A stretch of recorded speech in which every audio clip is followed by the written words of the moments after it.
But the point is, I like it. And I've listened to probably 300 shows at this point. I'm coming to the conclusion at some point, maybe in my career, that I'm getting a little too picky about music. But that's why I'm either going to start pulling out my my arranging and writing chops again for marching, because I did write 5 marching shows back in the day. They were wind books, and I worked in collaboration with percussion writers of mine to create these shows. 2 of them were with bands that were grand champion bands, like these were big deal shows. And for the wind book, I charged $1,000. And percussion was $800. And $1,800 for a show is actually not bad. Average cost for a show these days is about $2,500 for music, for music. That doesn't count drill. And our drill writer, we're very lucky that he's a very close, really good friend of mine that we go way back to high school. And therefore he undercharges us for drill. I'm strongly considering asking our drill writer to simplify our drill a little bit for next year. I kind of felt like this year's drill, some of it was just a little bit advanced. Some of it was fine. Yeah. It was But fun. but it was I guess a part of it had to do with the fact that the band was really young this year, but band's just gonna get younger next year. So with the continuing influx of numbers. So, but anyways, student leader interviews, we'll have information about that soon. Something I haven't had to do yet since I got here that I need to do is I need to audition and elect a new drum major for the marching band. I have had 3 students come to me asking about it. If you want more information about it, I can share that with you. And choosing a drum major is hard for many reasons. And the main one comes down to when you're trying to grow a band, if your drum major is one of your better musicians, it's hard to take them off the field and make them a conductor when it comes to performance. But you also want to make sure that the right person when it comes to leadership is in that position. Because it's not just this. That's just one of many parts of the job. There's so much more to it than that.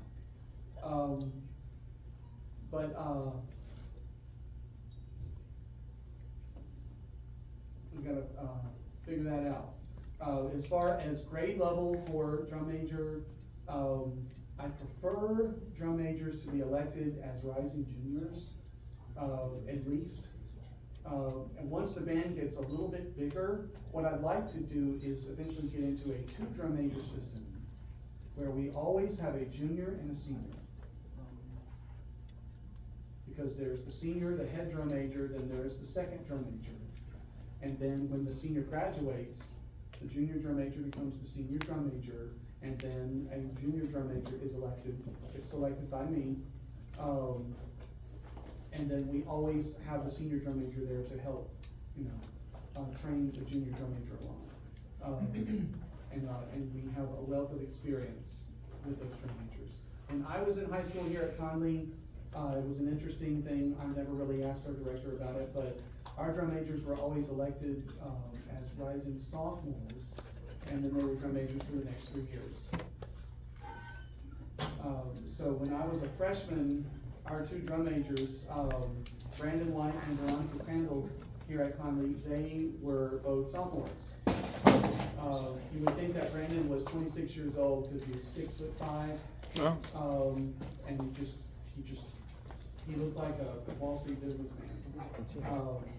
But he was only in 10th grade. And then I had him freshman, sophomore, junior year, and then my senior year, we got new drum majors who were now youngins compared to me. That's how they did it. Everybody has their own system. Some people just elect a drum major just for their senior year, and so they're one and done.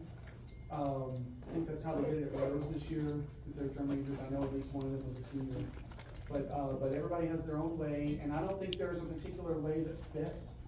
I want the best person for the job to be in the position. And, with no, passion or prejudice, in the decision-making process. I did audition for drum major for the Marching Pirates, when I was in college, and my, Marching Pirates director said that you had a great audition. I think I'd like to go with somebody else for drum major because I need your horn on the field. So I'm not getting the job because I'm good at trumpet. So it's like, well, and loud. Well, okay, I guess I'll take it as a compliment. But it's a hard decision. It's a hard decision. All right, Veronica was a good clarinet player here at Conley, from what I remember, and Brandon was an awesome alto saxophone player. My two drum majors when I was here,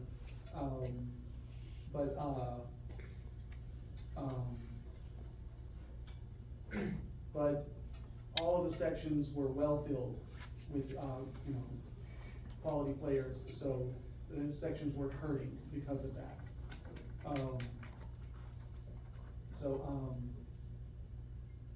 But if there's anybody that is wishing to receive more information about that, I'd be happy to speak with you about it and try to get that going as soon as we can. As soon as I get back, beginning of this next week, my hope is to finally get that information nailed down and posted. We need to have spin clinics for color guard, so we can get interested students from middle schools as well as here at Conley, try to grow our color guard numbers a little bit. And get one with that. So, yes, sir. Matt? Sure. Okay, so, because of the time that's gone by, I will, unless anybody has any major objections, forego our official warm-up, since you guys warmed up with Spain. We're gonna need to go through that again, because there's some things. Sometimes, when you guys are playing through stuff on your own, we have a tendency to get a little too cavalier with the way that we're playing our music. It's just a little too lax, a little too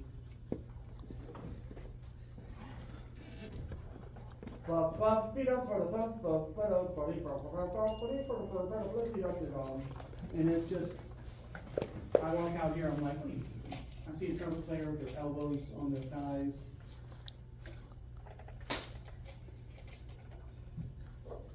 Make you stand up the whole period. Okay, come on. That's a no-no. That's a no-no. I love that you're enjoying playing. We want to get to it, but we cannot forget our fundamentals and appropriate technique. Okay. All right. So why don't we play long tone 1, just to make sure we find our center again, and then I want to play through. Yes, ma'am. Sorry, what? Yes. All right. Here we go. Long tone 1, please.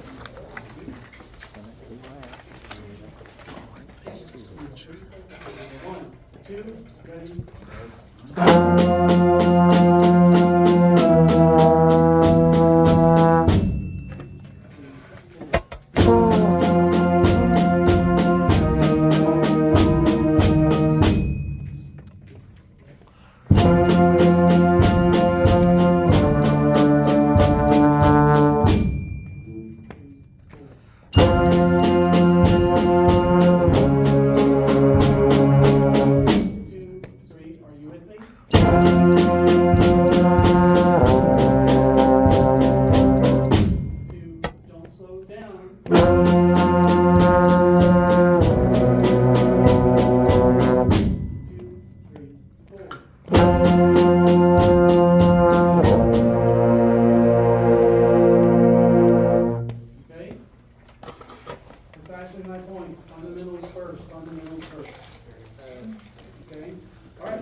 Okay, guys, technique's covered, right? Yeah. Snare covered? All right, who's playing snare? Crider. Need a snare player right now. Right now? I can play right now. Like you said, Crider. Did Crider take the snare part? No, but I would like to not be in the production section for Tears of Glory. Okay. What part are you playing, Nathan? Bass drum. Bass drum. What part are you playing, KJ? Bells. Okay, and Norin? Sleigh bells and red. Who's that lead? Crider, Bryson, and me. Crider and who? Bryson and me. Bryson and you. Okay. We need somebody to play the snare part for this class. If possible, please. I would need the paper. It's on the bass drum part. Okay. Okay. All right, here we go. Concert E flat. Play your concert E flat scale. First note. Ready and play. Catch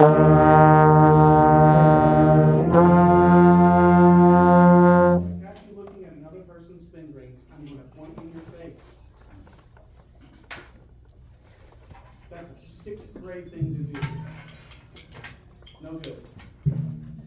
Don't do that. Grow. Accept your responsibility and learn the scale.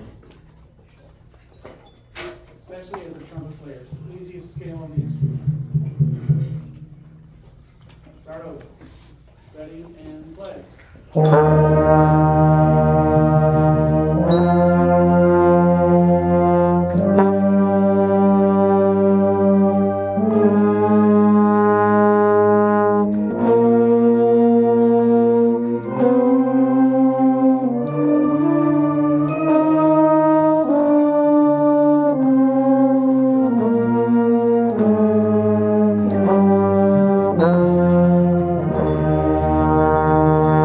Play the fourth note of the scale. Count your way up. Ready and play.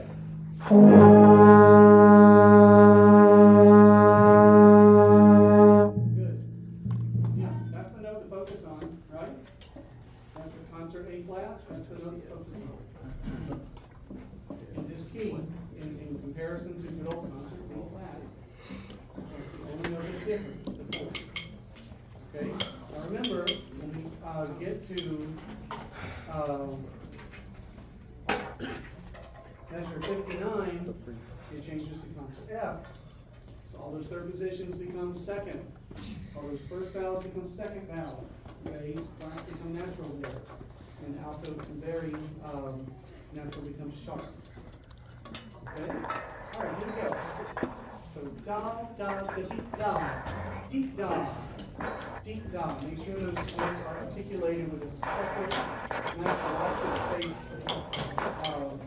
articulation. Remember, you get to measure 5, D, da, da, da, D, da. Not da, da, da, but da, da, D. Okay? Nice light separation of those eighth notes when they surround the dotted chord. Here we go. Ready? 1, 2, 3.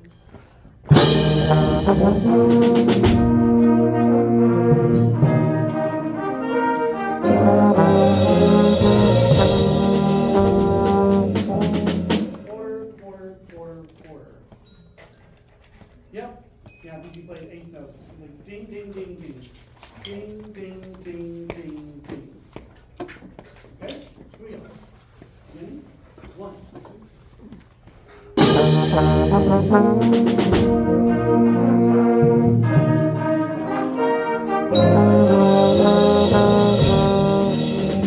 Now, I'm kind of pushing you along with your tempo a little bit, and it's because of one rhythm. The dotted eighth note. We're trying to go da, da, da, da, da. Da, da, da, da, da. You can put a little space anytime you have a dotted 8/16. Dotted 8/16. Put a little space after the dotted 8. Da, dee, da, da, da. Da, dee, da, da. Just a little lift. Instead of da, da, da, da, da, da. Da, da, da. Da, da, da, da, da. Da, dee, da, da, da. Just a little lift right there. Ready? Here we go. 1, 2, ready.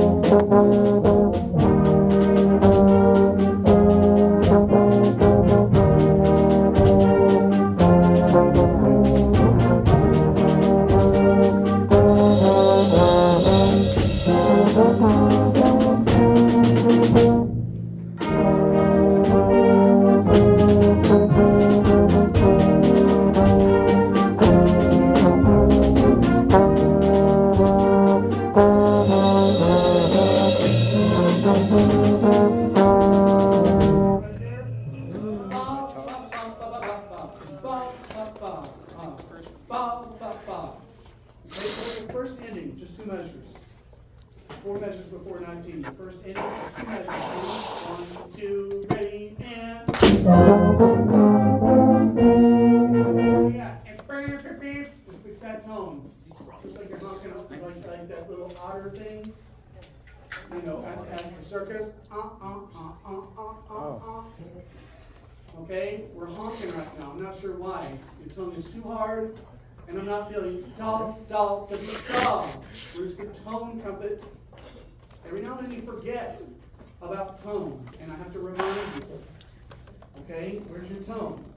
Da da da da da da da da da da. Not brr. All right, no moo cow.